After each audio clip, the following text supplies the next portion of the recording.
क्या आपको पता है आपका जो फर्स्ट बर्थडे था वो आपका फर्स्ट बर्थडे नहीं था बल्कि सेकंड बर्थडे था। अब आप सोच रहे होंगे कि कैसे। देखो, बर्थडे मतलब होता है जन्मदिन, यानी जिस दिन आप जन्म लिए। तो जिस दिन आप जन्म लिए थे, माँ के पेट से निकले थे, वो आपका पहला बर्थडे हुआ ना। इसका मतलब जब आप जन्म ले लिए, माँ के पेट से निकल गए, उसके बाद जब पहला ईयर होता है यानी बर्थडे 1, उसको हम बर्थडे 1 कहते हैं, लेकिन वो बेसिकली बर्थडे 2 हुआ ना।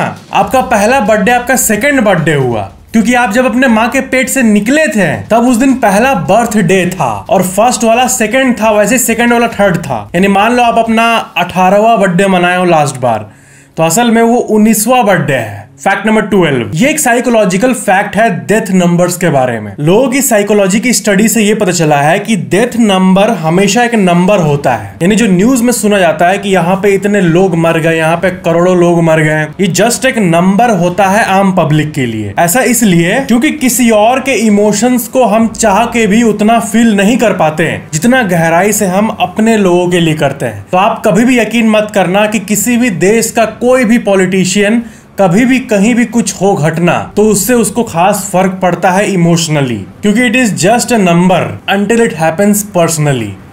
गहरा बात को समझना होगा। अब जैसे हम लोग सुनते हैं कि कोरोना वायरस के चलते 60 लाख 70 लाख लोग मर गए दुनिया में, तो ये आम पब्लिक के लिए जस्ट एक नंबर है, 60 लाख, ठीक है। लेकिन वो 60 लाख लोगों से जुड़े फैमिलीज, उनका ट्रॉमा अभी भी कंटिन्यू हो रहा है। और इंसान का ह्यूमनली ब्रेन ऐसा बना हुआ है कि वो पर्सनल चीजों को ज्यादा प्रेफरेंस देता है। इसमें कुछ गलत नहीं है, ऑफ कोर्स अपनों के लिए ज्यादा चिंता होती है और होनी भी चाहिए। लेकिन मैं आपको बस ये बताने की कोशिश कर रहा हूँ कि कोई पॉलिटिशियन आया और 400-500 लोग मान लो मर गए किसी घटना से, तो वो बस ये कहेंगे गलत हुआ, अच्छा नहीं हुआ बस। लेकिन आप यकीन करो, दे डोंट मीन इट। मतलब सब पॉलिटिशियन ऐसे नहीं होते हैं, लेकिन ज्यादातर ऐसे ही होते हैं। कई पॉलिटिशियन पर्सनल लेवल पे भी खराब फील करते हैं। लेकिन दुनिया की ब्रॉडर सच्चाई यही है और साइकोलॉजी भी यही कहती है कि death is just a number until it happens personally। किसी भी घटना का कोई भी डेथ। फैक्ट नंबर 11, क्या आपको पता है ब्रेकफास्ट को ब्रेकफास्ट क्यों कहा जाता है? आप सुबह उठते हो, ब्रेकफास्ट करते हो, ये फैंसी टर्म आया कहां से? आपको शायद पता हो, पता है तो बहुत अच्छा। देखो, ब्रेकफास्ट में फास्ट टर्म है। फास्ट मतलब होता है उपवास। तो रात भर जो आप नहीं खाते हो वो शरीर के लिए उपवास होता है। अब 11-12-1 बजे सो गए आप रात को, तो सुबह तक कुछ नहीं खा रहे हो, तो ये बॉडी के लेवल पे एक इंटरमीडिएट फास्टिंग की तरह हो गया। तो उसी को आप सुबह 8-9 बजे खा के ब्रेक करते हो, इसलिए ये टर्म ब्रेकफास्ट जन्म लिया। कुछ टर्म्स ऐसे होते हैं जिनका कुछ ना कुछ मतलब होता है, जैसे ब्रेकफास्ट तोड़ना, और कुछ टर्म्स ऐसे होते हैं जिनका कोई मतलब नहीं होता। जैसे फॉर एग्जांपल मोबाइल। अब मोबाइल में हम लोग ऐसे थोड़ी कहेंगे कि मोबाइल में मो का मतलब होता है बात करना और बाइल का मतलब होता है डिवाइस। ऐसा कुछ भी नहीं है। मोबाइल का कोई मीनिंग नहीं है। लेकिन ज्यादातर टर्म्स जैसे ब्रेकफास्ट और बहुत सारे टर्म्स हैं जिसे कोई ना कोई मतलब होता है। फैक्ट नंबर 10, नेकेड मोल रैट नामक एक रैट है, एक चूहा का प्रजाति है, और इसके सामने वाले दांत को देख के हंसी आएगी हमें, लेकिन असल में ये हम लोग पे हंस रहा होगा। क्यों? इसके अंदर ऐसे पावर्स है कि इसके अंदर सुपर पावर्स है। इसका सबसे बड़ा एबिलिटी है कि ये पेन नहीं फील कर सकता है, दर्द नहीं फील कर सकता है। और सबसे इंपॉर्टेंट, कैंसर, ये जो बीमारी है जो कि हर ऑर्गेनिज्म में लगभग पाई जाती है, ये रैट के ऊपर आज तक कैंसर नहीं मिला है। जो कि सुनने में आम बात लग सकती है, लेकिन यकीन मानो अगर आप मेडिकल साइंस हो आपको पता होगा कि कितनी बड़ी बात है। ये जो नेकेड मोल रैट का प्रजाति है, इसके अंदर कैंसर नहीं मिला है। ये कैंसर रेजिस्टेंट है, आप कह सकते हो एक तरह से। पहली बात मैंने बताया, ये पेन नहीं फील कर सकता है, दर्द नहीं फील कर सकता है। दूसरा, कैंसर नहीं होता है। तीसरा ये है कि ये 30 साल तक जी लेता है। अब 30 साल आपको शायद ज्यादा ना लगे क्योंकि आपको रेफरेंस नहीं पता, लेकिन सुनो, चूहे, नॉर्मल चूहे 4 से 5 साल जीते हैं, उनका लाइफ स्पैन उतना ही होता है। चूहों में मैक्सिमम एज 7 से 8 साल होता है एक्सट्रीम केस में। लेकिन ये जो नेकेड मोल रैट का प्रजाति है, ये 30 साल तक जीते हैं, जो कि एक्स्ट्राऑर्डिनरी बात है। फैक्ट नंबर 9, अब एक ऐसा फैक्ट है जो आप लोगों में से ज्यादातर लोग शायद रिलेट कर पाएंगे। आज के समय में 20 से 30 साल के 25% मेन एक ऐसी समस्या से जूझ रहे हैं जो पहले सिर्फ 40 से 50 वाले को ही होता था। वो समस्या है हेयर फॉल। वैसे आपने मेरा हेयर तो देखा ही होगा वीडियोस में। अभी तो फिलहाल फैमिली के उस पर्सनल रीजन के चलते मुझे मुंडवाना पड़ा, बाकी आएगा। लेकिन सवाल ये आता है कि आज के समय में हेयर फॉल इतना क्यों बढ़ रहा है। आजकल के बदलते lifestyle, poor nutrition, diet, sleep cycle, hormonal imbalances या फिर थायराइड जैसे कंडीशंस, कई रीजंस है। लेकिन बहुत लोग नहीं जानते हैं कि जो जेनेटिक हेयर लॉस है उसे भी मैनेज किया जा सकता है। अगर आपकी कंडीशन यहाँ से यहाँ तक के बीच में है तो डेफिनेटली रीग्रो हो सकता है, क्योंकि जेनेटिक हेयर लॉस के 7 स्टेजेस होते हैं, जिसमें से स्टेज 1 से स्टेज 4 नेचुरली ट्रीटेबल है। उसके बाद तो ट्रांसप्लांट ही बचा पाएगा। लेकिन ये शुरू वाले स्टेजेस ठीक कैसे होंगे? उसका आंसर है अपने हेयर फॉल के रूट कॉज को समझो और उसको ट्रीट करो। ज्यादातर ब्रांड्स एक कॉमन प्रॉब्लम को लेके प्रोडक्ट्स बेचने लगती है, पर त्राया आपके हेयर फॉल के रूट कॉज को समझकर उसके बाद एक कस्टमाइज किट बनाती है। इनके वेबसाइट पे एक फ्री हेयर टेस्ट लेने का ऑप्शन भी है, जिसमें आपको आपकी लाइफस्टाइल हिस्ट्री डालनी है और बेस्ड ऑन दैट आपको एक कस्टमाइज्ड रूटीन दिया जाता है with a diet plan. 2.5 lakh से भी ज्यादा भारतीय ने त्राया को चुना है and 93% of the customers have seen the results. खुद देख लीजिए स्क्रीन पे। मैं आपको कुछ इनके कस्टमर्स के पहले और अभी के फोटोज दिखा रहा हूँ। आयुर्वेदा, डर्मेटोलॉजी और न्यूट्रिशन के 3 साइंसेस को कंबाइन करके त्राया हेयर फॉल ट्रीट करता है और इसी कॉम्बिनेशन ने बहुतों को कमाल करके दिखाया है। तो अगर आपका हेयर फॉल स्टेज 1 से 4 के बीच में है तो आप अभी भी अपने हेयर को बचा सकते हो विदाउट एनी ट्रांसप्लांट। इसके 3 स्टेप्स हैं। त्राया ऐप को डाउनलोड करके फ्री हेयर टेस्ट लो, अपना 1 मंथ कस्टमाइज्ड किट खरीदो और शुरू करो प्लान को, और 5-6 महीने बाद रिजल्ट्स देखो। प्लस आप मेरा कोड FT20 भी इस्तेमाल कर सकते हो, जिसमें कि आपको 20% ऑफ मिलेगा। तो आप जल्दी लाभ उठा सकते हो क्योंकि offer ends in 5 days. Link description के टॉप पे मौजूद है। तो चलिए बढ़ते हैं नेक्स्ट फैक्ट पे। फैक्ट नंबर 8, स्कूल्स में CGPA होता है, आपने सुना होगा। सुना क्या होगा, खराब CGPA को एक्सपीरियंस भी किया होगा। तो वैसे अमेरिका में GPA होता है। तो एप्पल के फाउंडर स्टीव जॉब्स का GPA था 2.65, यानी इंडिया के करीब 6 CGPA के आसपास। कन्वर्जन लिस्ट भी आप देख सकते हो, इंडिया का CGPA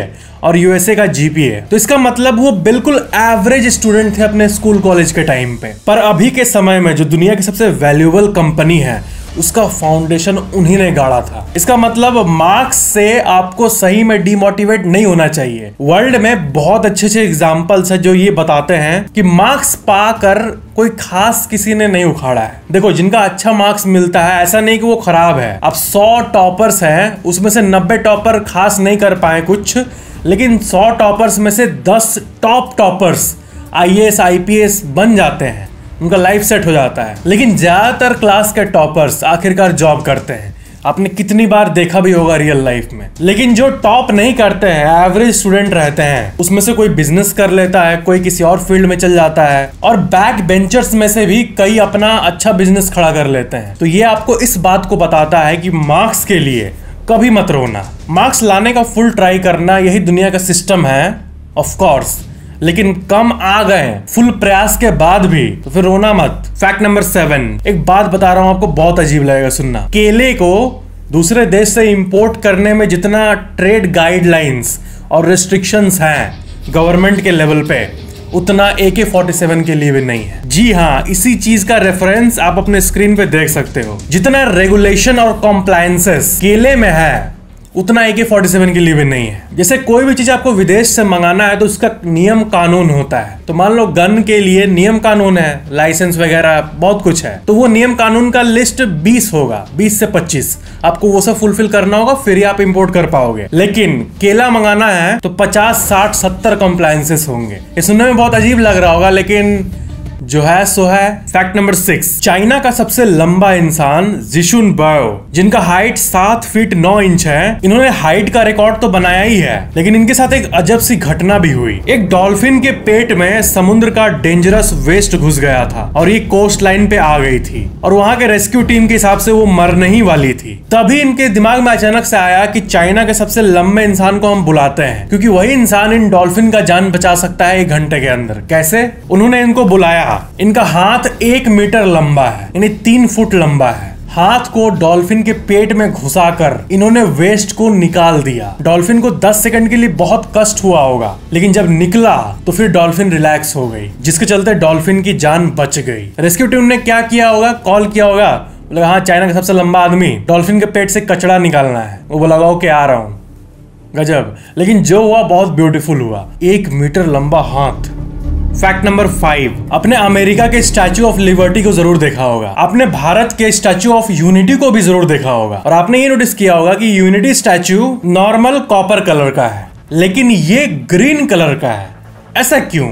स्टैचूज तो कॉपर कलर के ही होते हैं ना, तो ये आखिर ग्रीन कैसे है? तो ये बात आपको जरूर पता होना चाहिए कि स्टैचू ऑफ लिबर्टी एक्चुअल में कॉपर कलर का ही था, एक आम स्टैचू की तरह ही दिखता था और सालों तक दिखा, पर वक्त के साथ साथ ये ग्रीन कलर में बदल गया। स्टैचू ऑफ लिबर्टी 1886 में रखा गया था। उसके बाद लगभग 120 साल बाद 1910 आते आते इसका कॉपर और हवा में मौजूद ऑक्सीजन समय के साथ रिएक्ट करता है, केमिकल लोचा होता है और कॉपर ग्रीन कलर में बदल जाता है। डिटेल में बताऊं तो हवा का ऑक्सीजन और कॉपर रिएक्ट करके कॉपर ऑक्साइड बनाते हैं और जब ये कॉपर ऑक्साइड हवा में मौजूद वाटर यानी मॉइस्चर और CO2 यानी कार्बन डाइऑक्साइड से रिएक्ट करता है तो कॉपर का सरफेस ग्रीन हो जाता है। इसका मतलब दुनिया का हर स्टैचू जो अभी चमक रहा है कॉपर कलर का है, वो एक ना एक दिन ग्रीन कलर में ही बदल जाएगा, जब तक उसमें कोई एक्स्ट्रा ऑर्डिनरी टेक्नोलॉजी का इस्तेमाल ना किया गया हो। फैक्ट नंबर 4, आपका सर का बाल डेली थोड़ा थोड़ा मिलीमीटर करके ग्रो होता है, पर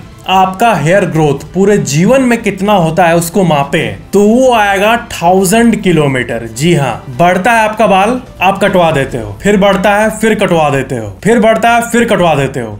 लेकिन अगर बचपन से ना कटवाए होते और ये जितना बढ़ रहा है उसको कैलकुलेट किए होते तो 1000 किलोमीटर आता। फैक्ट नंबर 3, हम बहुत सारे क्रेजी थ्योरीज को एक्सप्लोर किए हैं, तो मैं आपको एक ड्रीम थ्योरी के बारे में बताना चाहता हूँ कि कई बार आप सुबह उठते हो तो रात का सपना जब याद आता है तो बहुत रियलिस्टिक लगता है। ज्यादातर सपना तो आप भूल जाते हो, लेकिन जो याद रहता है वो बहुत रियल लगता है। तो कई थ्योरिस्ट्स का ये मानना है कि ये जो सपना है ये एक्चुअली में हमें कोई पैरेलल यूनिवर्स दिखता है। और ड्रीम्स के बारे में सबसे गजब बात तो यही है, जो कि मैंने आपको पहले ही बताया है, कि सपना में जब आप मरते हो, जैसे मान लो छत से गिरने का सपना देख रहे हो, तो जब आप मर गए तो सपने के अंदर जब मरते हो तो रियल लाइफ में जग जाते हो, क्योंकि दिमाग का स्ट्रक्चर ही ऐसा है कि वो कभी जान ही नहीं सकता कि मौत के बाद क्या होता है। फैक्ट नंबर 2, क्या आपको पता है चूहे, घर के चूहे मुंह से गाना गाते हैं। जी हाँ, सिंगिंग करते हैं और उनका सिंगिंग हम इंसान सुन नहीं पाते हैं क्योंकि वो अल्ट्रासोनिक साउंड होता है। चूहे एक ऐसा साउंड निकालते हैं जो हम